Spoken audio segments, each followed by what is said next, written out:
There are a lot of people for whom it may not be so obvious why there are three branches, three prongs, as it were, of American government: the executive, the judicial, and the legislative branches. And among the things that they may not realize is that there's technically this sort of fourth branch that needs to be addressed. And it's something that actually needs to be talked about in my current subject for today's Daily Summation from Kurt's Religion and Politics, and that would be tax and spend. By the way, I'm your host. I'm Kurt. Today is Saturday, the 27th of March of 2021. Glad to have you here today, whether it's on Rumble, on YouTube, on the podcast, or somewhere else. If you found somewhere else, I'd actually like to know where that is, though it may be kind of hard for you to tell me since I may not see anything that you post there. But that having been said, I really think we need to talk about tax and spend, about the idea that we're doing all of this taxing and we're doing all of this spending. And one of the things that I wanted to point out is that we have this problem right now, and there's a supposed solution to it, and it's not really a solution, and it's called earmarking, where you designate monies for particular things. The thing is, technically speaking, that is what should happen to money. No money that comes into your personal house. I mean, there's discretionary income, right? There's money that you're going to use for whatever you use it for. I grant you that. But as a rule, if you have things that have to be done, like paying your mortgage, paying your rent, paying your electricity, whatever it happens to be, right? Those things must be considered as primary things, looking at your income, looking at what's coming in, your revenue, wherever it's coming from, whether it's income, whether it's some other kind of revenue. And so it's to me sort of stands to reason that the money that's being taken in should be tied to particular endeavors or events. Okay? That is to say, it should be being collected for specific purposes. We have a taxation system right now where basically what we do is tell people, you will pay us X% of your income. Wait, what? In what business can I tell the business owner, and there are a few of these, very few of these, but in what business can I typically reasonably tell a business owner, I want X% of what you make? In what business can I do that? There are instances where, for example, royalties are assessed, where people get money that's associated with the fact that they did something for somebody that makes that other individual money, and they get a percentage on whatever is taken in. But as a rule, it's just not considered an acceptable thing for you to say to me, I want a cut of your income, for basically nothing other than supposedly acting in governance towards you. And so this is a problem. This is a definite problem. And by the way, what makes that worse is there are people who laud the idea that governments have surpluses at times. And I go, wait, what? Have surpluses? You should never have a surplus. If you've got more money than you're supposed to have, that money should go back to the people whence it came. It should not be in government coffers somewhere. It's not how that ought to work.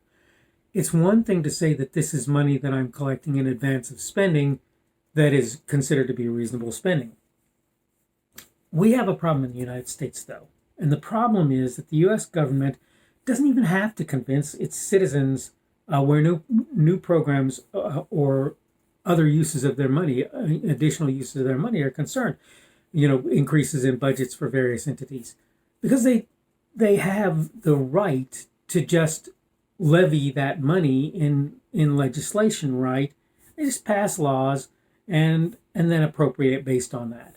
And again, the truth is they don't really appropriate based on that. They just appropriate based on their taxation, their revenue appropriation statement. That's it. Basically, that's all of it. It would be one thing if Congress could be trusted to make good choices. But here's the thing. Worse than any other thing in many regards is that we have a fourth branch of government. I've told you we have the legislative, the one who makes the laws. And they also tend to designate programs and so forth that exist, which is not necessarily wisdom in my view, in my opinion, right? But we have the judicial, and they're supposed to be judging whether or not law has been broken and what to do about it if it has. We have the executive, and for a large part, what they're supposed to be about is acting as the cops for the nation on one level or another. Actually, in the case of the federal legislative branch, what they're supposed to be doing is dealing with federal issues only, that is, issues only that are national or at least interstate, right? But the other piece of the the federal executive authority is to manage how laws are upheld. And that means if the federal government says we need to manage education for the country, which, by the way, is really not true.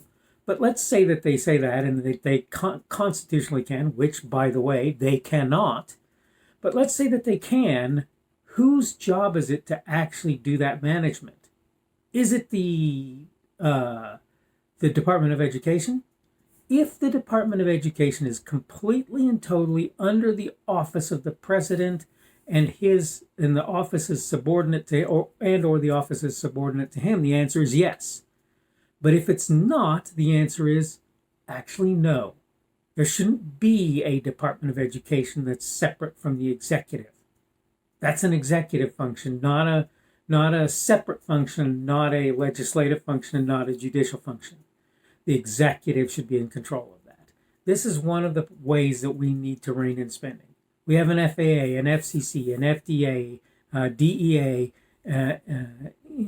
NIH, a whole raft of entities that are basically being funded on a federal level over which the executive has either no or next to no control. This is wrong.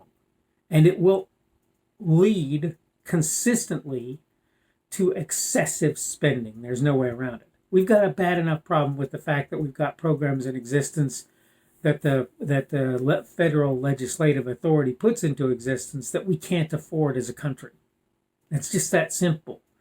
When it comes down to your trying to buy a house or a car, if you go to most mortgage lenders, if you go to most car loan originators, you will find that they're not going to touch you if they don't believe you can pay back the loan that you're asking for.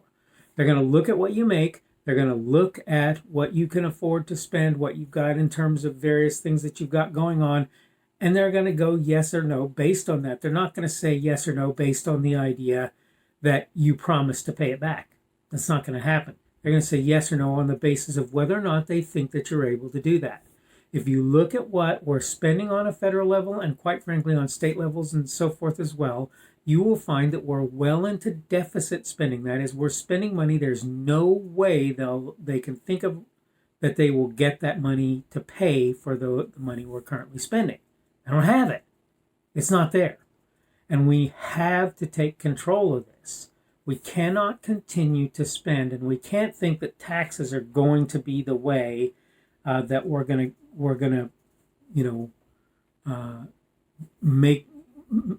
end up paying for the various things that we've done. We can't do that. We're not there. We're not there.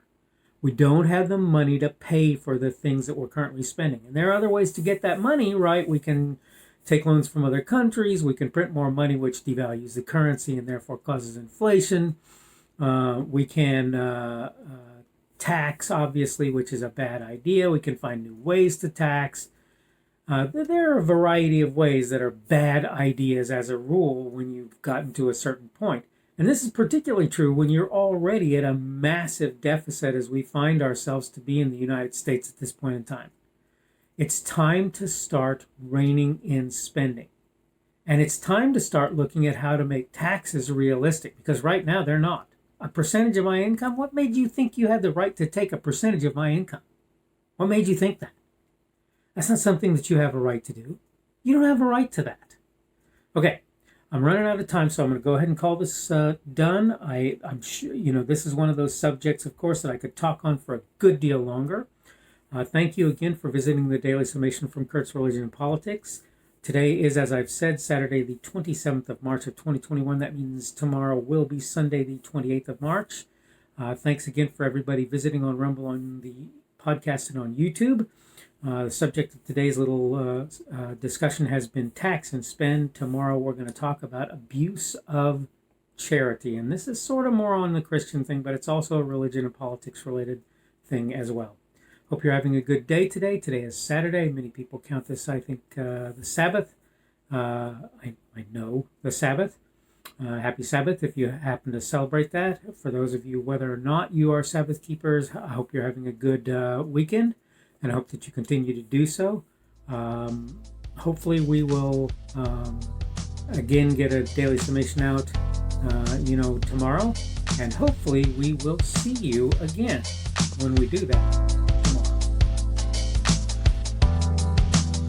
The speaker on this edition of the Daily Summation is Kurt Schubert. This video is recorded on Saturday, March 27th of 2021. The Daily Summation is created for Kurt's Religion and Politics.